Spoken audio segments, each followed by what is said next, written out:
Hi, so this is the 12th review in my series of 150 SNES games.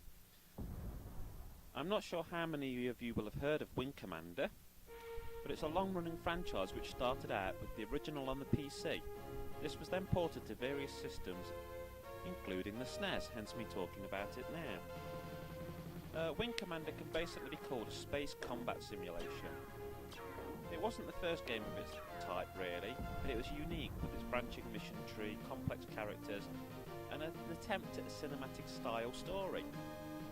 You start as a rookie pilot aboard a ship called the Tiger's Claw.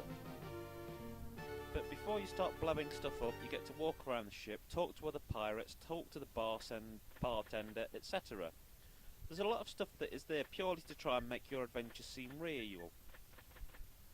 For example, you can enter the barracks where you'll see other pilots sleeping, you'll see and hear water dripping into a bucket on the floor, and you can open your locker to see your shirt and see what rank you currently are and what medals you have.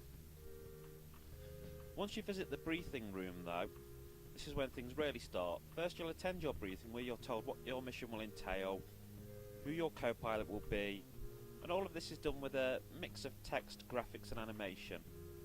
Once it's over, you get to see an animation of you running to your ship in your gear with exciting music playing, which gets you pumped for the battle. You start heading to checkpoints to investigate them, and it's not long until you meet the fierce feline Kilrathi. In the first mission, you'll have to fly through an asteroid belt and destroy several small lots of Kilrathi before making your way back to your base ship. The best part is if you die, you get to watch your own funeral, which contains more animation and text than some games bother with for an ending, when you've completed the whole game and obtained everything possible, so this is a nice touch. I found the game works quite well at drawing you into the plot, making you want to see how the story unfolds. In a very short space of time you begin to form opinions on the other pilots. You forget that they're all drawings with AI attached, and begin to go, Bossman's cool, but I can't stand that Iceman. With the fact there's a chalkboard on which you can check your kills against other pilots' kills, it can become quite competitive. There are times that you can almost forget you're on a game. You'll get that into it. The downsides of the game, in my opinion, are so few and slight that it's hard to really pick fault. There are more things you can do than there are controls on a SNES pad, but they got around this by means of tricks where you hold one button while pressing another to do something totally different. The game must have done quite well on the SNES in the day, maybe because there wasn't a lot of stuff like it. It did so well that the PC expansion pack was turned into a second Wing Commander SNES game, Wing Commander The Secret Missions. Apparently, another Wing Commander game, Wing Commander 2 Vengeance of the Kilrathi, was ported to the SNES, but it was never released due to financial protections and the drop in sale of Super Nintendo sales by the time it was finished, which is unfortunate. The sad thing is that the original Wing Commander on the SNES had been handled by MINDSCAPE on behalf of Origin, and what happened was that they tried their best to recreate the PC game on a SNES. Origin handled the second one themselves and apparently went to great lengths to tailor it to the SNES to build it from the ground up as a version that would appeal to Nintendo players. So it's a shame we didn't get to see that. As it stands, I'd rate Wing Commander as a solid 8 out of 10.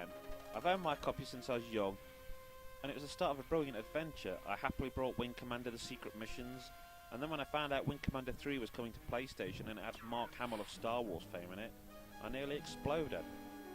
I had a look online at prices for this game, and you can get a PAL copy for £10 sometimes.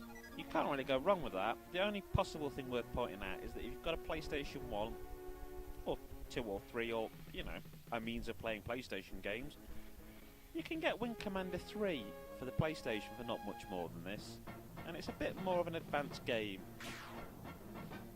All of the Wing Commander games are basically linked, but they all tell more or less self-contained stories. So there's no real issue with where you dip into, what point.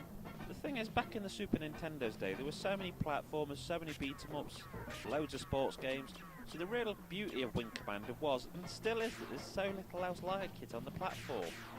Sure, there's faster arcade stuff like Star Fox, and then there's first-person shoot-em-ups involving spaceships like R-Type, but actual tactical space combat like this is not really one of the machine's big selling points, and so that makes this title stand out all the more. Okay, thanks for listening to me. If you like the sound of the game, I hope you look into it, and have a good day.